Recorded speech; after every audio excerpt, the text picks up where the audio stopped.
All right, ladies and gentlemen, we are here at the Free Rotation podcast. We are going to be talking about Bohemian Grove today. We're kind of doing our secret societies and conspiracies and all kinds of crazy shit, and we're going to continue with this one, which people know about vaguely. Like, most people have heard about Bohemian Grove and don't know really what it is, other than it's like a secret club for guys. And we're going to get into that today. And we have Bobby. Hi. We have Miss Angie. Hello. And we have Miss Becky. Oh, we made it. We're here, guys. We let them in on the property. We did. Much unlike Bohemian Grove. We're not going to cross the line. Yeah. We'll just clean up. Well, see, me and Chris are on this side of the table. You guys are on the shitty side. You get, like, stools. Me and Chris got, like, fucking thrones and shit with, like, vibrating in the back. Yeah, but I have the air conditioner. I'm going to make Bobby go to their side, so don't worry. I mean, he's on the lady side. It's okay. I mean, with my mannerisms and how I dress, that's fair. And your hair looks great today. Thank you. Right, well, Chris, tell us a little bit about Bohemian Grove and those of us who just learned what it is. So, Bohemian Grove is a secret, basically it's a secret men's club that's been going on since 1878, I believe, was the original founding year. It was originally founded as basically like a summer camp for artists and poets and singers, and just kind of a getaway from the modern world of the 1870s, I guess, for them to go and just kind of be themselves and do whatever they want to get back to nature and relax and mostly drink. Their whole thing was getting really wasted all the time. My kind of club. Yeah. That's what it started out as, to the point of where Mark Twain was out there. And, I mean, he was writing, and Jack London has been a member who wrote White Fang and Call the Wild and all that good stuff. So, like, it originally was for artists and singers, and it was kind of a getaway. It was bohemian. Yeah, that was their idea. It has kind of morphed from that into more of here are the richest, most powerful people in the world going to get together for 2 weeks in the middle of the woods and do God knows what for God knows how long. And pretend to be bohemian. To me, it's like, as I was researching it, it's the least secretest society of the secret societies that I've researched, because it's like people know what's going on, but it's so secret, like people just can't get onto the property to be part of it. So they have an idea what's going on, but they still don't know all of it. Because and I know he's crazy, he's batshit crazy, but Alex Jones broke onto Bohemian Grove and videotaped it, him and his cameraman, and all the stuff that he had been saying was going on was actually going on. And since then, he's gone just completely off his rocker and really leaned into his fan base.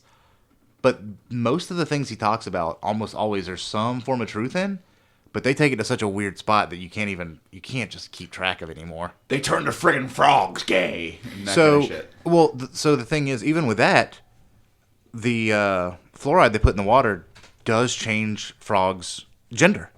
Frogs will become women. So he's not lying. He's just making it seem like it's way more He's nefarious skewing the than it truth. is. Yeah. And it's like, yeah, that happens, but it also happens in nature without fluoride. Mm-hmm. If there are no females, some amphibians will just turn into females. Now, you don't need fluoride for that. That's just science. Now, going back to Bohemian Grove, I was not familiar with it. I had heard the term, but I didn't know what it was. But I didn't realize it was still in existence. Yeah, I thought it every was year. one of those things that they talk about, but it's in the hush-hush secrecy of the historical block. Meanwhile, you can kind of drive out there. You might get arrested.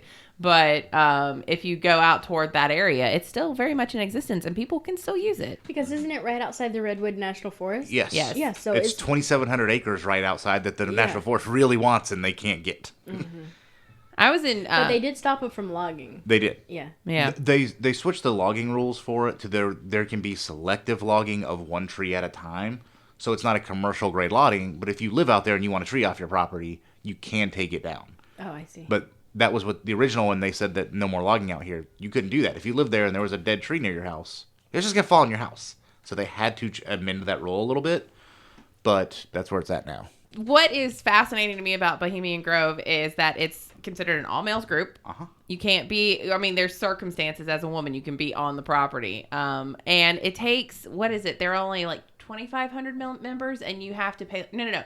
It's $25,000 to be a member, and there's a 15-year waiting list. Yep.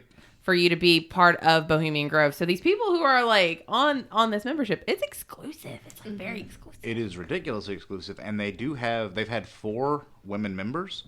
They were all honorary members. They haven't had one since, I think, 1926. Oh, my God. And even with their honorary women members, they were not allowed on the property after dark. Like, that is how serious man club these people Who are. are the honorary women? One of them was a writer. They're ladies I've never heard of, but one was a writer, one was a poet. They were also artists. Back when it Yeah. was true Bohemian. Yes. Okay. And I think that it still has that bohemian culture because I know like Jimmy Buffett is a member of it, which is hilarious to me. But And they put on plays which cost like $75,000. Oh my god, that's fucking ridiculous. So, it's so ridiculous. I know Jimmy Buffett's a member. I can't find an actual like when they take roll call where he's ever actually shown up. I think he just pays his money to say he gets. so he could is. say he's part of it. I'm part of Well, I think Bohemian it's part of their. It's also part of their image is to say, hey, we have artists coming out here. It's not nefarious. It's just. And he's art. like a true Bohemian. Like he's Jimmy fucking Buffett. Yeah. Well, and the thing about Bohemian Grove, if you've never heard of it, is that it's not that it's like just artists and like exclusive members. We're talking about highly political figures. There's pictures of Ronald Reagan with Richard Nixon. There's allegedly Colin Powell has been there.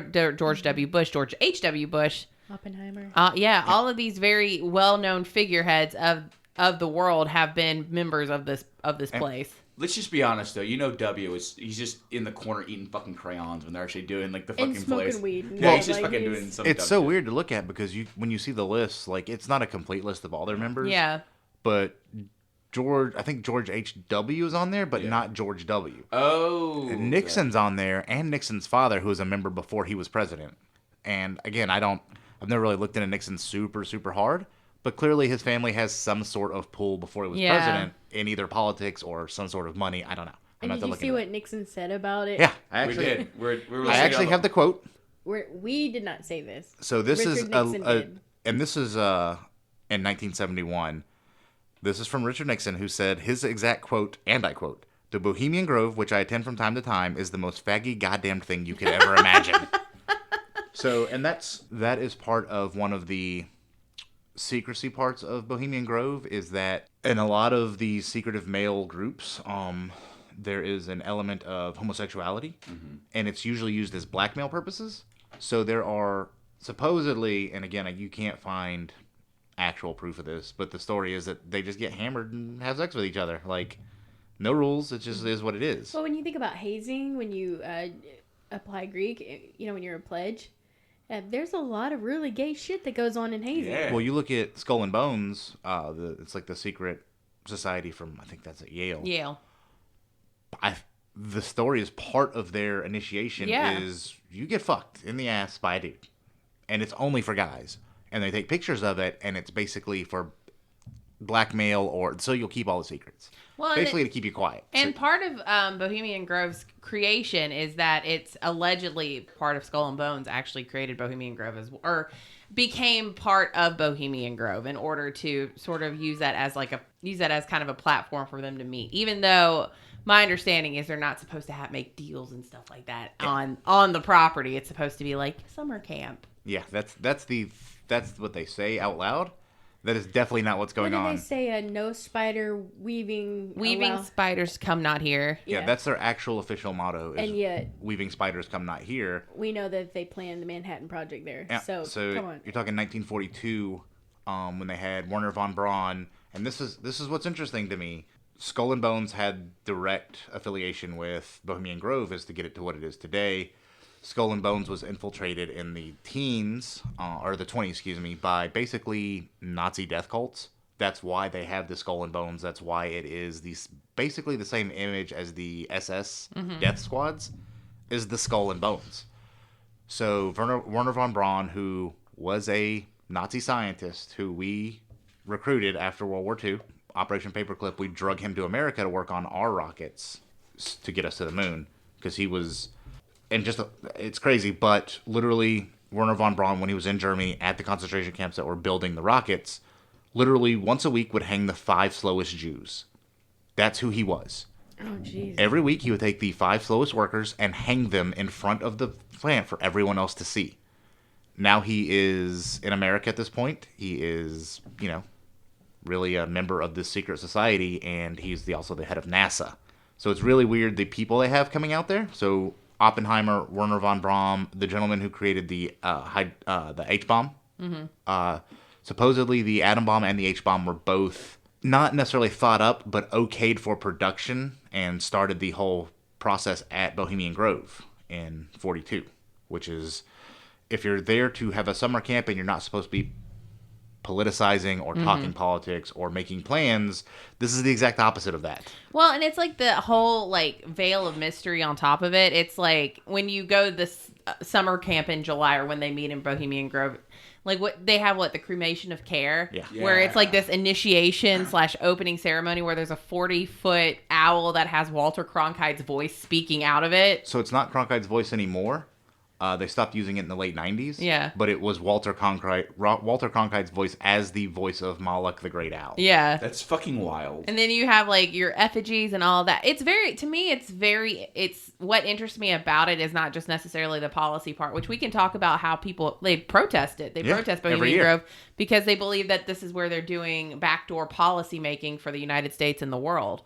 But what I find interesting is if you look at the symbolism of Bohemian Grove and all of this stuff, is that it's very much druidic. If you look at it, like you're meeting in a grove, which is where druids would meet, and druids always represented the elders, the wise people of a Celtic group, and that's where they would make plans. They would direct what they wanted to do for the group and their other pagan members in those groups. Yep. Yeah, and it's really weird with the cremation of care, which is how they start Bohemian Grove every year. They meet in red robes. They do whatever chanting they're doing, which is strange. But then they also take a 3-foot coffin with an effigy of a person in it, which typically if you're burning a 3-foot person, it's either the court jester or a child. Right. There's not a lot of middle ground in between 3 feet people. Right. And then they burn it to the owl.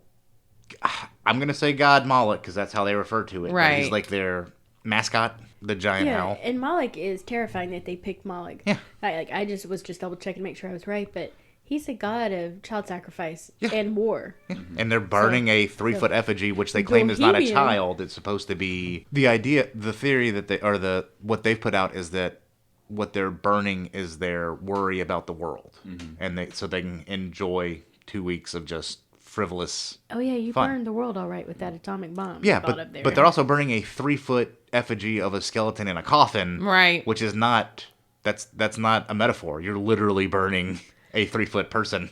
And when you think about it, what's the representation of war in the Four Horsemen? Like we know what you're doing here, buddies. So I have an interesting theory. Okay. Run it. Okay, it's not interesting. It's me. It's Bobby. It's Bobby's theories. It's Bobby Big Dumb Time. Do you remember the old Tootsie Pop commercials? Yeah. I want The owl is talking to the kid. It's clearly the Bohemian Grove trying to seduce children into touching their Tootsie Pops. Oh. Or Look at Chris. I think Chris. Or- I died think Chris just inside. had an aneurysm and died. I'm actually considering just murdering bodies. So there's that. it's just my shtick. I make dumb things. It's funny. We have your 3-foot hair. We'll just burn it as an effigy. Oh my god. But there is like a theory about that owl we could get into and what that represents. So it's also the symbol of the Illuminati, and that is supposedly why they originally took it. Was they were not necessarily reviving the Illuminati, but continuing it. Yeah.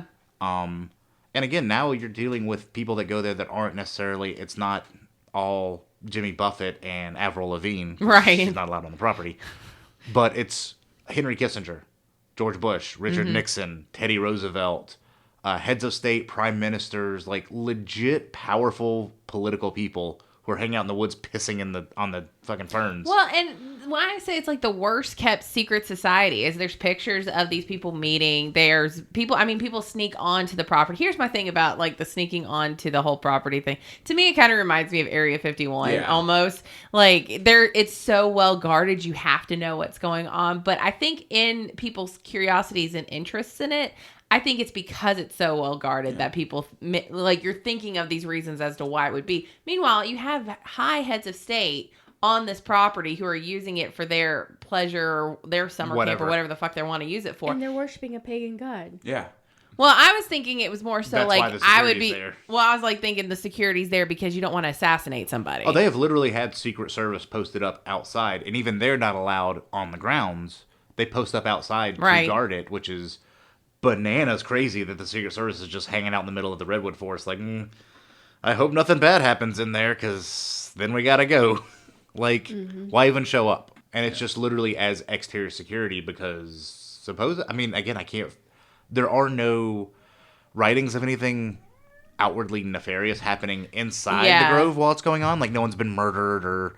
Right. It's just weird. Oh, it's really strange. You got, like, guys dressing in... because women can't be on the property. Guys dressing in drag to put these plays on. Uh-huh. I'm like... Just fucking let women on the property then if this is a thing. Like, if you're so... like, to me, it's the weirdness of it. Like, I mean, I'm sure there's nefarious stuff going on, like planning, policy making, stuff like that. But what interests me is, like, what weird fucking shit are you doing? Like, worshiping a pagan god. Like, you have Malik and you're, like, setting fire to an effigy. That, to me, is so symbolic. Are you part of, like, some weird secret society that we're... Yeah. And you know what's interesting is Malik's come to be known as a solar deity, which to me relates back to how Hitler and his occult, you remember they worship the big sun, sun. yeah. Yeah. It's like, Well, maybe there's something we don't know. I think a lot of this and a lot of I mean, there's so much Nazi occult stuff that has bled over into our stuff now. Yeah. And again, they brought a ton of Nazis to the U.S. after World War II to work on stuff rather than send them to Nuremberg for the war trials because, like I said, Werner von Braun is the head of NASA. They literally, Nuremberg said that if they had the opportunity, they would drag him to trial and he would be hung for his war crimes because it was literally on his command that they were hanging every week the 5 slowest Jews in the work. Like, this is a man we recruited to help us get to the moon. We brought him over here, gave him complete immunity. He never served a day of prison. No kind of... nothing. I mean, literally scot-free. Like, you killed a bunch of people. You're a smart guy with rocket fuel. Can you come help us? Yeah. And that's where it ended. It's like they always say, is it like, but like the road to hell is paved with good intentions. The greater good, what does it, Yeah. the greater good cost? good. Absolute power corrupts absolutely. Well, That's a good one. and I mean, it's just weird to me that we had so many of these ex-Nazis here that we literally recruited. And when you look at it, it's really weird because a lot of countries were also doing the same thing. Turkey, Egypt, Palestine, or the Palestinian province. Russia did too. Russia took a bunch of them. Yeah. There was a joint venture, I think it was between us and Russia, because Egypt had gotten some of the scientists. We went over there and just assassinated them because we didn't want them to have the scientists. Like, that's how crazy it is. Rather than arrest them, have them stand trial, we teamed up with Russia during the Cold War to be like, maybe Egypt probably shouldn't have rockets. You know, only we can have it. Yeah. But you kind of think about it, like, if you have all these political heads meeting in one place, I'm sure they discussed it. I know there was rumors that the arms race that Reagan created, it came from a speech that was made at Bohemian Grove. And so you think to yourself, like, well, you know, it's supposed to be where you're not supposed to do deals. But if you have all these, I mean, it has to come up, high-level political figures. Hey, we don't want them to have this. We don't want them to have this. When we get back, let's discuss that and put that into place. Not only that, but these people, that's all they do is make deals. Yeah. It's not like Ronald Reagan's... I mean, once he was president, he wasn't an actor anymore. Like, right. He wasn't going to make spaghetti westerns. He was literally making deals with everybody. Right. That's all he did. Nixon was there, and I don't know what he did other than fuck up a bunch. But, again, he was making deals with everybody. I think Henry Kissinger's whole job was to make deals with people. Yeah. And he's a member. Like, I think there was rumors that Nixon, I want to say it was Nixon and Reagan, they actually discussed who would run first in the presidential race. I mean, they've also talked about that people who go to this place are the ones who make the deciding factors of who runs as a president for the United States. I mean, I believe it. Yeah, so it's not far-fetched that if you have these people, you know, especially where there's already rumors of occultism in, like, Nazis and the Illuminati and all that, it's not too far-fetched to think that kind of bleeds into everyday life for these people. But it's just weird to think about, like, you're not doing a great job keeping it secret. Like, everybody knows about this 40-foot owl that you burn an effigy for and that you guys are out there for 2 weeks dressing up like women. So think about the stuff we don't know. Well, not only that, but how crazy that why was. do they care? Yeah. They don't have to care about what you think That's at all, true. because what are you going to do? Well, I mean, and they're think, the world leaders. Yeah. and I think that kind of, like, plays into the fact that there's so many protests that happen every 2 weeks, like the 2 weeks in July when this is going on, because people legitimately are like, if you are we don't know what you're doing, go fucking do whatever you want in the woods. We don't care. But public policy is public. It needs to be public. If you are making deals, we need to know. If you want to have your weird pissing and dressing up like women and possibly fucking each other thing in the woods, how about you hold a quorum during... At it. Yeah, Sure. but if you need to hold a quorum at some point where people can publicly be there if you're going to be discussing deals, which I think is fair. The problem is they're never going to give in to that. Absolutely because not. they don't have to. They don't. You spend $25,000 to be a member or not to even be a member, to be put on a waiting list to be a member. Do you think these people give a fuck? Hell no. They got the money. I wonder what happens in June during their like pre-gaming type thing. What is that? So supposedly they have there's a week before the 2-week period where you can just go out there and hang out and fish or whatever. That's kind of nice. That's the one that feels like the real summer camp. Yeah, because it really is just camping. relaxing. Yeah. Have you noticed a lot of these things we've covered? So Nexium and then now they all have a fucking summer camp. It's like, let's all bond together and have well, think about Bible camps and Christianity True. and Bible school. It's part of it. It builds that it's indoctrination brotherhood. and brotherhood. Yeah, build the brotherhood. We're in this together. And what's crazy is there's actually a female version of Bohemian Grove called Bohemian Grove. Its main headquarters is in New York. And it's basically a lot of the wives of the members of Bohemian Grove that get together for 2 weeks. Like, not during the Bohemian Grove 2 weeks, but a different 2 weeks. And Yeah. you're like, I'm super disappointed that the Belizean thing isn't in Belize. yeah, they actually do go to South America an awful lot, and they spend like a week down there. No, Belize is beautiful. But they're like their main 2 weeks is always in New York, and it's okay, I'm gonna apply to be a member. I really am. Do it. $25,000 and 15-year waiting list. Worth it. it's women. They're not charging 25 grand. Nah, they're probably charging like 10 because lower. Do it done. Yeah, I mean, and that's really what they're. I mean, they have their own version, and it's the Bohemian Grove is just such a man's club, and it's so weird. And this is me. I belong to I'm a Mason, so I understand like secret orders or whatever. It's not as interesting as you might think. It is way more boring, and there are like these weird conspiracies running around about the Masons, and like every time I hear one, I'm like, nope. Man, I wish. Nope. Well, it's a similar thing with a lot of Wiccan traditions. They have like, as you become a higher level member of a Wiccan tradition, it's supposedly more secretive. And a lot of people I know who are Wiccan, who are part of it, are like, it's more so that we are like heads.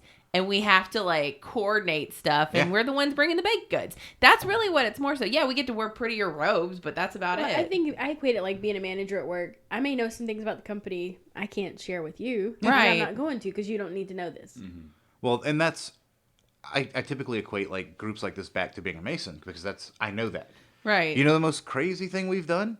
We had a barbecue cook-off to raise money for a library, and we fingerprinted the elementary school kids in case any of them go missing. That was it. It wasn't anything crazy. Scandalous. We did them in public. There is no crazy secretive, but that's really what. Wow. And I look at groups like this, and I'm like, they don't talk about it outside of the Grove at all. These guys are really. Yeah, it's like secretive. Fight Club. Yeah. If you ask me, hey, what'd y'all do? Did you go to a meeting last week? What did y'all do? I'm like, oh, we had nothing important, and then we're gonna have barbecue next week. Do you want some barbecue? Yeah. That's where we hold raffles to raise money for the March of Dimes and for the Shriners. That's kind of it. Those Shriners are bad as just walking into traffic and shit. Oh, I know. Yeah, they're like, I won't get your money, but I like your funny hat. Well, that side note, all their money, they don't keep any of it. All their money goes to the Shriners Hospital. Yeah. They're pretty much one of the only organizations I donate to because I know 100% of the money they make. They don't even get their gas covered for going out there or their time. They just do it to get the hospitals going, which is awesome. Like, if you're doing something for kids and it's all going to kids, I'm on board. Yeah, like, cool. I'm gonna dig out every dime I have and put in your bucket. I don't care if you're worshiping Lilith or the sun god or whoever, as long as you're helping that kids. makes you more awesome to me. Yeah. That part doesn't matter to me as long as you're doing what you say you're doing. Yeah. Because a lot of charities and donations don't go to where they're supposed to go, and that irritates me. I will say, and it's also funny talking about that because there's a History Channel special called, or it's a TV series called Decoded, and they did a thing on Bohemian Grove. Yep. And a couple of the people who are part of it, they basically, there's a river that cuts through Bohemian Grove or the ends of Bohemian Grove, and the other part of the land is like public property. So they took the river to get to Bohemian Grove. And it was Alex Jones leading them, just to put this in perspective. Well, they end up getting caught because I guess there's guardhouses everywhere. Yeah. And of course, it's so dramatic. What happened to them after they were arrested? Because you're thinking, oh, they went and got Satan sacrificed or some shit like that. Let them go. No. They took them to the police station, charged them with criminal trespass, and they sat there for 9 hours until they could be granted bail. Like, that's That's what I mean. And yeah, that's what's going to happen to you if you trespass on somebody's property. It's nothing secretive. But they were talking about how it was foggy and they were trying to look through the police vehicle to look out the window to see what they could see. If they could see like a 40-foot owl just sitting there. But You cannot. You can't. So, and again, since Alex Jones broke onto the property, he didn't use the river. He kind of just got into the they bus. Parked and walked. Yeah. He said he knew enough about the whole secret society that he said he was part of the Hillbillies, which is the Texas version of the Bohemian Grove. And he kind of sounds like Texas. But he was just riding with them. Texas. Yeah, he is. Yeah. Well, he has that Texan accent. So they were like, okay. And so he just got on the bus with all the other people, kind of rode out and kind of sat in the back where nobody could see him. But they have really stepped up security since then, since he went on there with a cameraman and exposed a bunch of, like, the cremation of care. No one had really seen before he did it. They talked about it and they had a description of what it was about. But you can find the video online and it's really weird to watch like world leaders in red robes chanting. I can't understand it, but chanting something weird to the owl god Moloch, who's technically not even owl god. So they technically got that wrong. I think Moloch was supposedly a bull. You know, it's whatever. You I get the interpret gist. it to way. But he said that Alex Jones said he broke on like 4 more times. Yeah, he kept going back. Yeah, he's like, I can make it in. I'm thinking to myself, okay, these people like literally just pulled up and there was security everywhere as soon as they got there. Alex Jones and his fat ass is just like, I'm here. You have to remember, Alex Jones was doing it in the mid to late 90s. True. It seems like it's back to back, but it's really almost 20 years apart. But he was the one that showed him how to get down that river, and I was like, oh, that's pretty smart, actually. He actually went and started basically ambush questioning people that were members there that he knew out in public for the news channels. He didn't care.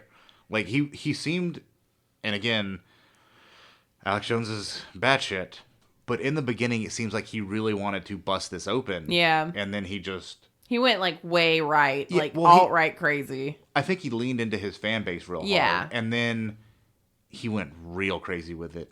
And it's that part sucks for me because I'm like, you know what? I need somebody out there that's doing this like him, that's willing to risk getting arrested to go out there and expose this stuff. But you're being discredited by the stuff you're saying now. Yeah, you gotta shut up and stop with the stupid stuff and just keep to the reporting. But he didn't, and he made a bunch of money by not doing that, which I guess I understand. Absolutely.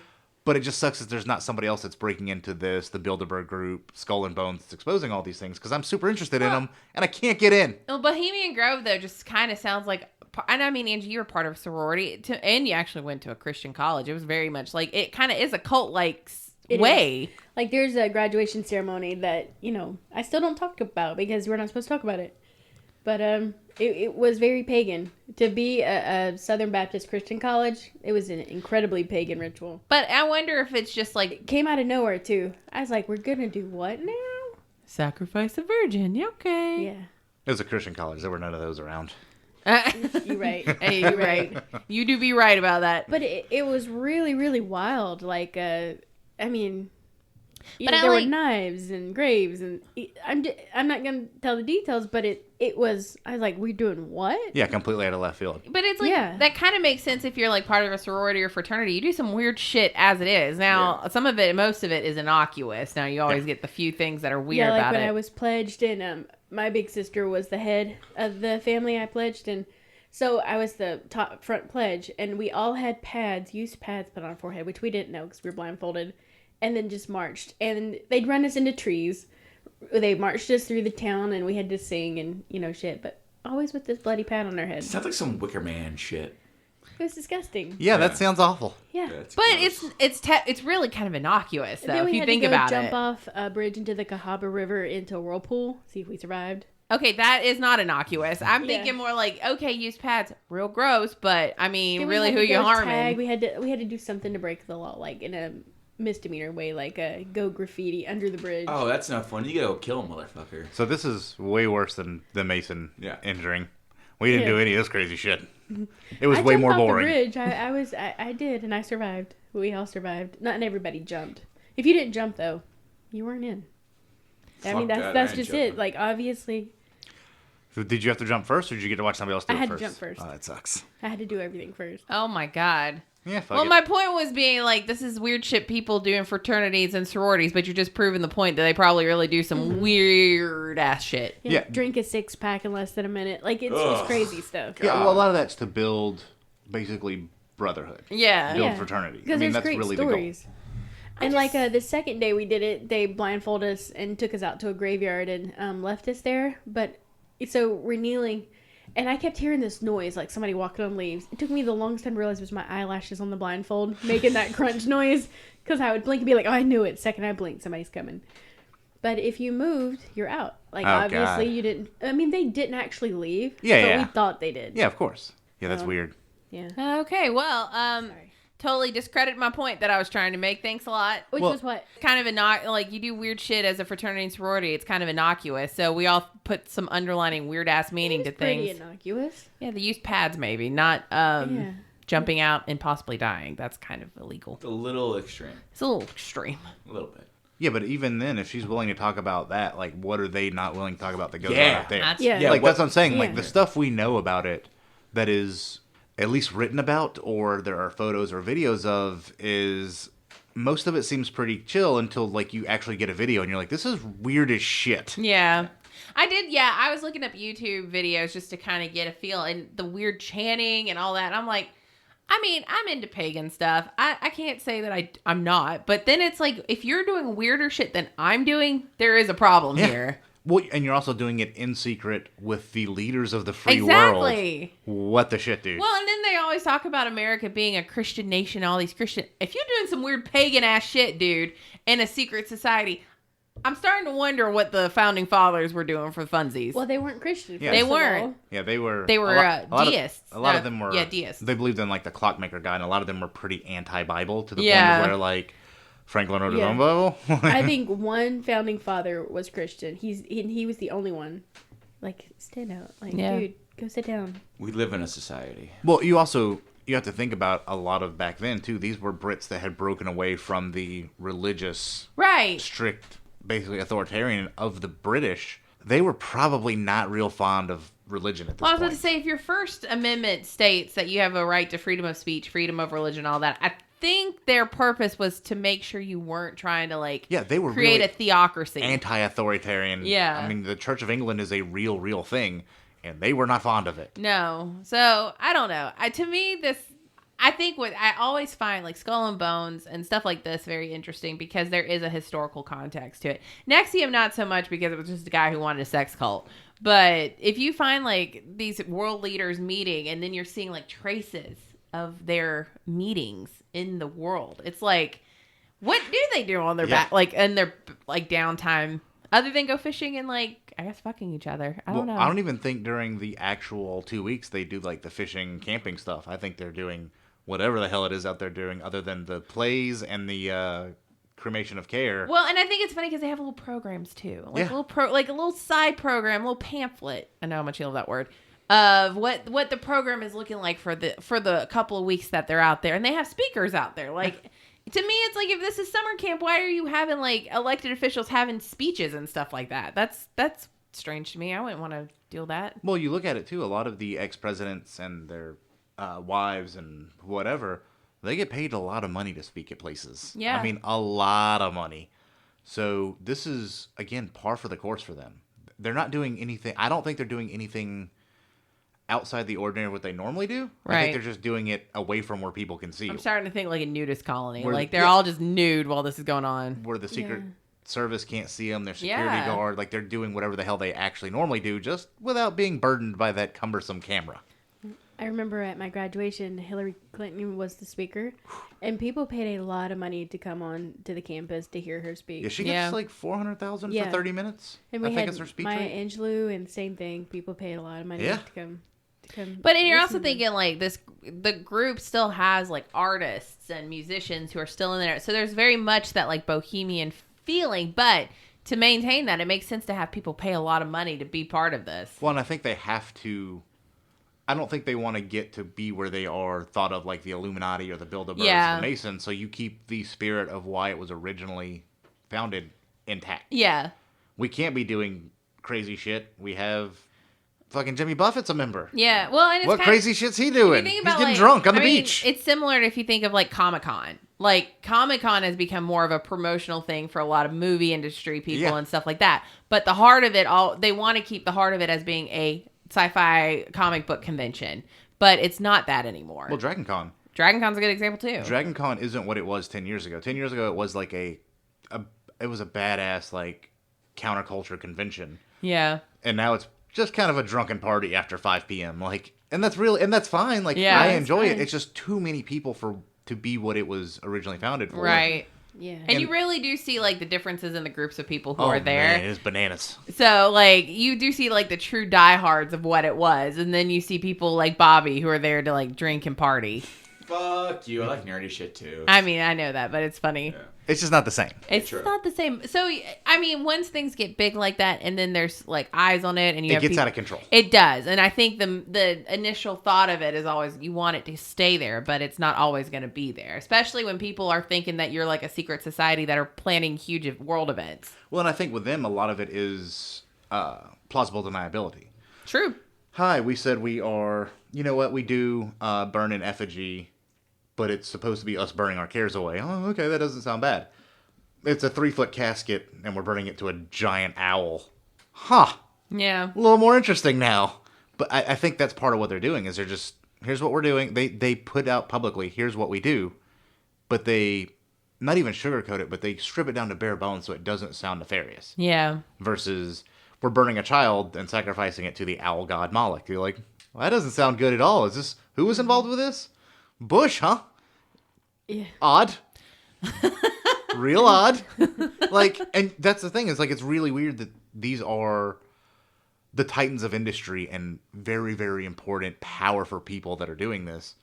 I don't think you have to burn a child or burn the effigy of a child to an owl god to maintain any, like, semblance of. I know. It's just really weird. Unless, and here's a 5-head conspiracy, is that the reason why they've come to power is what they've sacrificed in the past, including children. So that is less crazy than it sounds, especially when you get to, like, the spirit cooking and the Yeah. Epstein stuff, and you're like, huh, all these crazy people are probably still real crazy, but less crazy than they know. Because there are these weird little things that keep happening, and I'm like, son of a bitch. Well, it's kind of like Angie's lizard folk theory. Like, they actually are just lizard people. Reptilians, Becky. My bad. I'm sorry. I'm such a speciesist. My bad. They're caught on camera.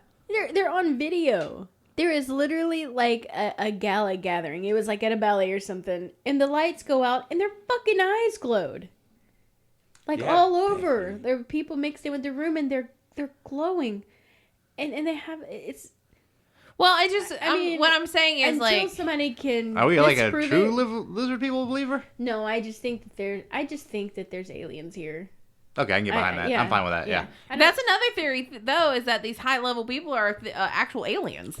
So, and this is going to get off topic. and they're I'm all excited. related. Like There was a gentleman who worked for NASA in, I believe, the 50s and 60s. His name is supposedly Valiant Thor. There's a band named after him that makes metal music. They're pretty good. Valiant Thor was supposedly an alien from, I think, Neptune. And he helped them develop, and this is all hearsay because there's no proof that there was an alien working at NASA. He helped develop the B-52 bombers and stealth, and a lot of our current radar systems were stuff that he understood, and he helped them program. You can look up Valiant Thor if you want. There are pictures of, and it's weird because he's just this super tall, bald, big guy, 6 fingers on each hand. He's kind of a big dude. I think he's like 6'5", 6'6".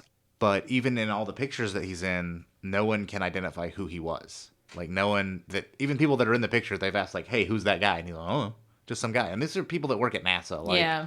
in the 50s and 60s, I feel like you probably knew most of the people that you were working with. Yeah.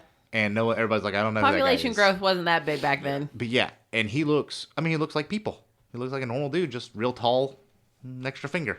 I mean, that was the theory of the Nephilim, is that these angelic beings, half humans, are the ones that rise to political power because they have some sort of charisma. I mean, if you think about it, why are these people such high-level figures? I like to think that it's because they've done something in their career to warrant that. But and they're all I've seen a lot of but politicians. then you go and, like, sacrifice, like, child effigies, and I'm like, what'd you sacrifice to? and then they're all related to each other. Yeah. Like when You got legacy. Well, Yeah. I think a lot of that is the families have been powerful forever. Like dynasties. Well, you look at, and again, more weird, crazy stuff. You look at supposedly when Jesus fled Jerusalem, or Mary fled Jerusalem, went to France. gave birth to a daughter. That was supposedly her lineage was the Merovingians, who were the kings of France after that, and their lineage continues. Mm-hmm. But they're still real. Even the Merovingians today, even if they weren't descended from Jesus, are god-awful powerful people. Yeah. I think they eventually went to Italy and became the Medicis, who were basically the first bankers and basically controlled most of Italy. Like, it's this whole long lineage of names. Yeah. Yeah, They're and all that's connected. really what some people think the chalice is. Yeah. Is Sangreal. actually this lineage. The womb. Yeah. My I can brain get behind hurts. that theory. It makes more sense to me than like an actual golden cup out there. Well, that and the part that makes sense to me is after, even in the Gnostic Gospels, the Dead Sea Scrolls, whatever, you don't hear anything about Mary after Jesus comes back. He showed up to her first, suppose if you believe in the Bible, when he was resurrected. She was the first person he went to. That's where she ends. Yeah. That's the end of her story. There's nothing Yeah. else. Unless So- you read the Book of Mary. Yeah. Where she talks about. Yeah. And even then, like, you've got the Book of Mary, Book of Enoch, technically the Book of Lilith, and 96 other books that aren't canonical, I guess, of the Bible. It's tough. I like the Gnostic Gospels. I like the Dead Sea Scrolls because I don't think they've been edited. I don't think anybody's had a Right. hand in it. Right. They're awesome. It's like when you want to throw your Bible at me, you don't even know what your fucking Bible actually is. Yeah. It's handpicked and rewritten. Yeah, repeatedly. Yeah. And Well, they've said that before, is like translations that have been made over the course of King so many James times. Version. What do you think? Yeah, version things means? words change, meanings change. Meanings That's change, why, yeah. like Revelations, people, if you take it so seriously about what Revelations is saying, it doesn't necessarily translate exactly what they believe they saw. Yes, you could say like, oh, these metal things flying in the air is an airplane, but for all they know, it could be A spaceship. A spaceship, I don't yeah. know. I love Revelation. by it the could way. be God. It could They be. have no idea. That's not. Yeah. You have to think, like, if you went back to 200 BC and you took a lighter, just a lighter, yeah, they would worship you yeah. as the creator of fire Yeah. in your hand. Like, that's not a thing they can come close to accomplishing, much less understand. You pretty much rule. You're the king. Let's get from a time travel Zippo. going. Let's go. Yeah. I did I not know. want to go back then because it seems like it's awful. What Yeah. with the no showers and soap and such. Oh yeah, that's true. I always like to think like time travelers are really an answer. Like if you have somebody from 2087 who figured out how to time travel, go back and be like, I'm going to show you how to make fire. Then of course you're going to think, oh, there's a God that showed me how to make but fire. I think time travel has to be a limited window because if you went back, we have so many like further developed flus and stuff. We'd kill the human race. I think you True. could literally kill the human race. So I don't think, and I do believe time travel is, I think it's 100% possible, but I also think it's probably happened. And I don't look at time as linear as most people. I think it happens a lot more commonly than we think, or is going to happen. It's weird to put it into words. But I think every time they do it, basically our path delineates a little bit. And I think that's what like deja vus are. Yeah. Mandela And effects. yeah, the Mandela effect. I think it's us basically parallel to before they went back, and Yeah. then something splinters us. And we vibrate. Something splinters us, and something splinters us, and in each of those splinters, there's you, but you exist in both those timelines. Yeah, but there's some simultaneously. slight alteration Yes. of what's going on. Yeah, I mean quantum Infinite. That's the whole quantum physics. Yeah. My God, it's a Saturday morning and we're talking quantum physics now. We've gone like from Bohemian Grove to like This is probably what they talk about at Bohemian Grove. Yeah. Like Yeah. Absolutely, legit. they bring the smartest, Yeah. rich people and powerful, The and they're like, speakers are probably the aliens. Like, this is what we need you to do in the coming year. If you want to continue ruling your own world.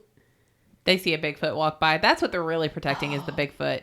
I will say though, What I if would it love, is? the only reason why I would really want to go out there is like the redwood forest out there is probably absolutely beautiful. oh, it's cool. It's super cool, especially Yeah. when you see the giant redwood and they're 12 feet across. You're like, that's a bigger tree than I thought trees would be. Yeah. They get real big. And I mean, if you think about it, to me, there's something, I like to think it's like some weird pagan secret society because the redwoods themselves are so natural. Like they're just this thing that exists that's so ancient that's like ancient power that exists. That's where they go for their power. And you know what? I'm going to say something that's probably not a popular opinion, but I feel like I understand these people because if I were a man and I could, I would be in these. I would be in Bilderberg Group. I would be Bohemian Grove, and I'd keep the secrets.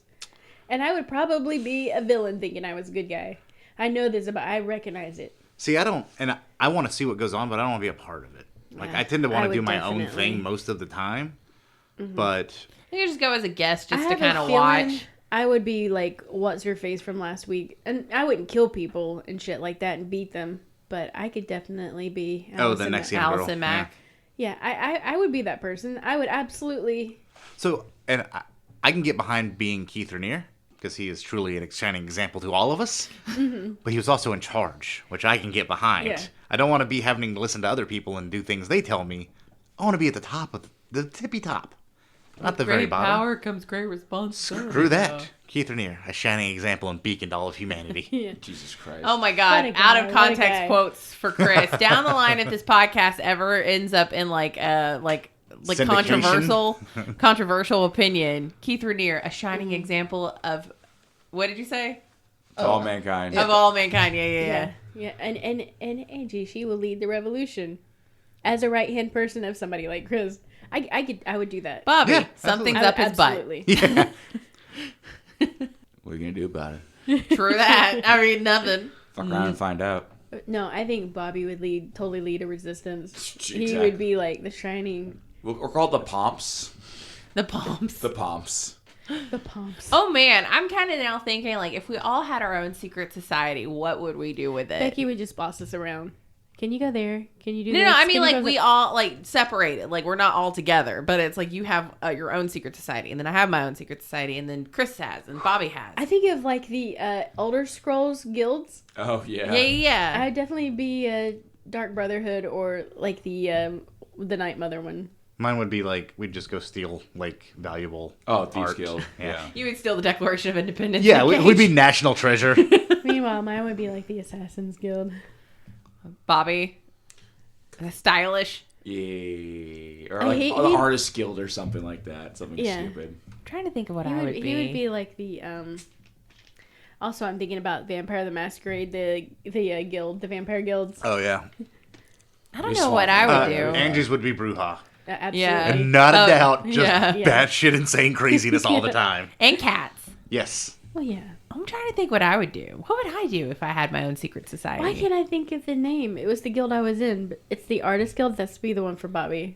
It starts with a T. The Thieves Guild. I'm just No. kidding. I keep thinking Troubadour. And I'm No. like, it's not fucking Troubadour. That's a fucking bard. Man, I haven't thought about vampire in so long. I'm trying to remember the I guilds. really must say though, guys, I am proud of us today. It is a rotation because we talked about secret societies, aliens, sci-fi, gaming. Well, what if at Bohemian Hello? Grove it's just a 2-week D&D session? Ooh. Well, that would be awesome. And like a campaign is what makes. They every year- actually have to act it out in real time. Oh my God, they afterwards. LARP. Oh my god. Okay, I stand this. I'd stand it too. It's like it's nothing like they keep it like super mysterious because they want people to think they're like high level officials, but they're all LARPing and they're like nude wizards and stuff like that. Just throw it, and they like, oh They yeah, we actually throw have our D6 balls on each everywhere. other. Yeah. Oh, no. But they really just throw beanbags, but they would rather you think they're throwing their balls on somebody's face. D20s everywhere. Gold We plated. just encompass the podcast in one episode. I just want to put that out there. Hey Becky, where can they join our secret cult at? At Bohemian Grove. You can Not if find- you're a lady. Not if you're a lady, God please. damn Yeah, it. but if you're a lady, you can find us on Facebook at the Free Rotation Podcast. You can find us on Twitter at the Free Rotation. We're also on YouTube and Twitch. You can check us out at the Free Rotation there. You can check us out over at Weeby Geeks. Check out all the great podcasts over there at WeebyGeeksPC.com, and you can check out our backlog at TheFreeRotation.com. And we're all over every podcast app there is: Spotify, Stitcher, Apple Podcasts, YouTube Music, all of that good stuff. Becky always makes awkward eye contact, unblinking when she goes through the I'm spiel. watching you because I'm waiting And for you to interview me. and she's or like interview me, shaking- interrupt me. Her interview you. You almost said shaking my cock. Oh no. Look, because I was thinking, there's a couple of things. Before, I had one thing being a woman that bothered me about not being a man is I wanted a helicopter cock. I just do. I want to spin it around and forehead thump. Every time I get out of the shower. Yeah. I cannot help myself. I'm just so in there. jealous of that. It's the best. Now what And is it now? Bohemian Grove. So I now- want to fucking be a member. See, no, you want to be Bohemian Grove bad. with I a know. cock and helicoptering around in the middle of the fucking woods. I don't think you'd be the only one out there doing that. Guaranteed They not. that's probably part of their like ritual stuff is just helicopter cocking. And they have like it's a tournament about Helicocking. Oh, I'm so I don't jealous. like it. I would paint mine like a propeller. Oh no. So it has like the no. spiral And on then it. you got, like the noise of a propeller Oh, going. God. You're like flying around on it. Oh my God, we really are this. The podcast, we've full circled the podcast today. We helicopter cocked We it. full on reeled it. God help We us all. full on rotated it like a cock. Yeah. I even feel like I have like the motion down to helicopter cock. It's a little different than you might think. Yeah. You I feel like it's a hip. One hip goes down and it just is a circular motion. There's a little more thrusting forward than you might imagine. Oh, Yeah. you gotta get the up and down. And not with even the that this spin. podcast Well, that is- and if you just go hip up down, you just slap Yeah. your balls against your thighs and it hurts. You know the SpongeBob Bring It Around Town? Yeah. Similar motion to that. But less like, but not like as. And there's a little more thrusting up and Not down. only are we talking about everything we talk about on this podcast, we also are like going back through like our first 15 episodes talking about cocks. Because it was Moreland, Scoob, and Jake. They love to talk about the penises. Thanks, guys, for the episode. If you're listening, I imagine those are the saddest penises imaginable. Yeah. Yeah. No, Moreland's got a huge cock. It's been That's 0 a- days since you mentioned Moreland's unfortunate. penis. That doesn't make it happy. Yeah. True. Are we done now? Please be done. Bye.